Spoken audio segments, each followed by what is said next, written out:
All right, so the shoulder lock, or omoplata, as they say, is such a complex attack that it's important to break down each step individually. So we did the reverse engineering, first learning how to finish.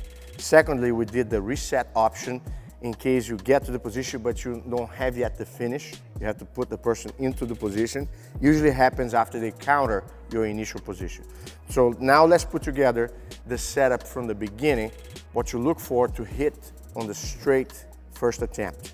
And secondly, how do you flow from first attempt to second attempt, putting together all the previous setups that we did with the initial setup of the position, okay? So one part that you're gonna see is I will use my heels, and my heels are gonna be behind his shoulder and behind his neck, okay? How does that translate? We're gonna see that now, okay? The position becomes clear. Let me start here with the setup here.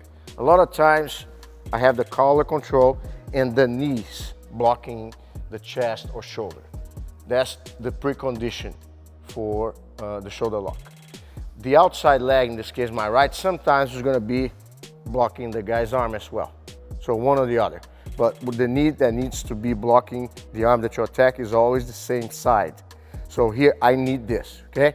So here when we go, if I try to slide my leg over here, that's when I start losing, when Mike starts to react, because they're gonna move the head towards the arm in an attempt to protect, okay?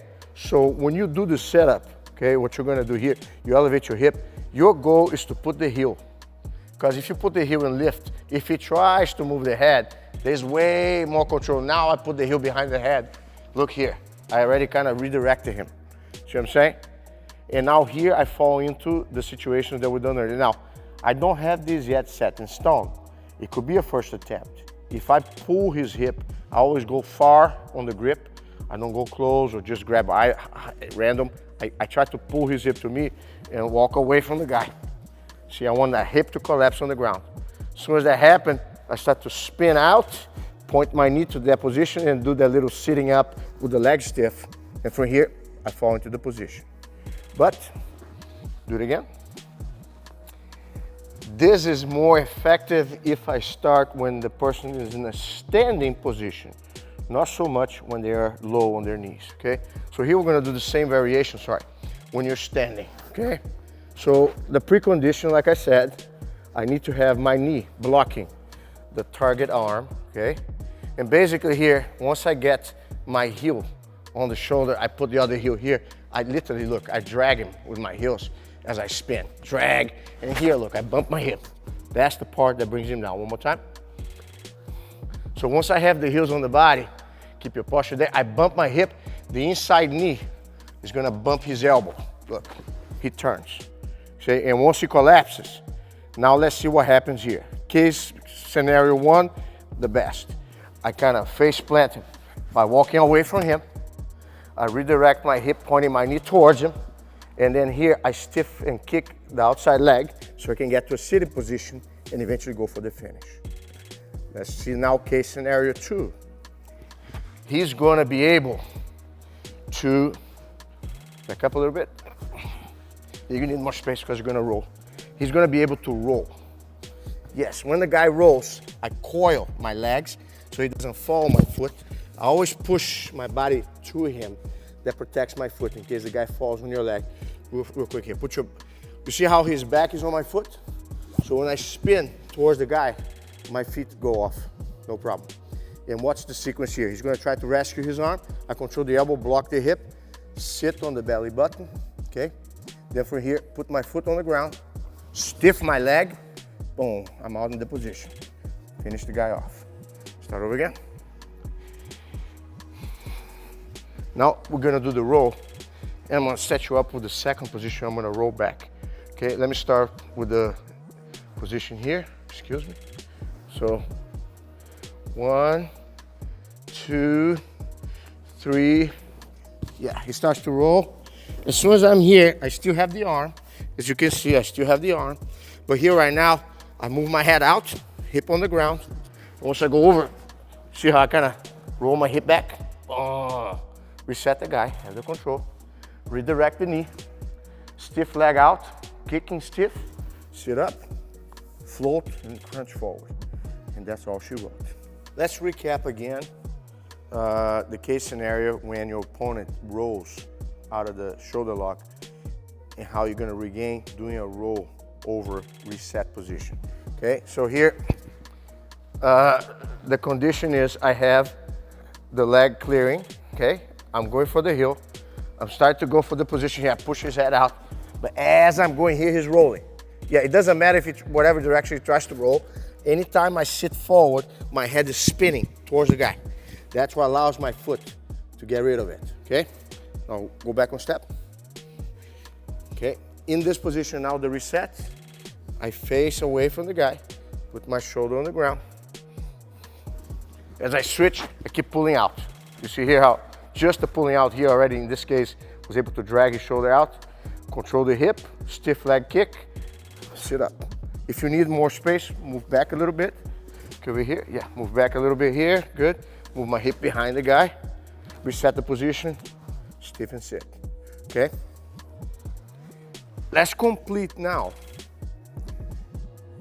the secret to avoid the roll, okay? It's when you use as your first leg for the setup, real quick, as the first leg to the setup, not the leg behind the shoulder blade, but the leg in front of the face. Okay, so here, if I do this, it changes the whole equation. I have the shoulder control. I go here because what happens here, I move his head out of the way. Do you see how he's lower already? So when I control the arm and I add the second one, I elevate my hip, look. He's already kind of falling face plant.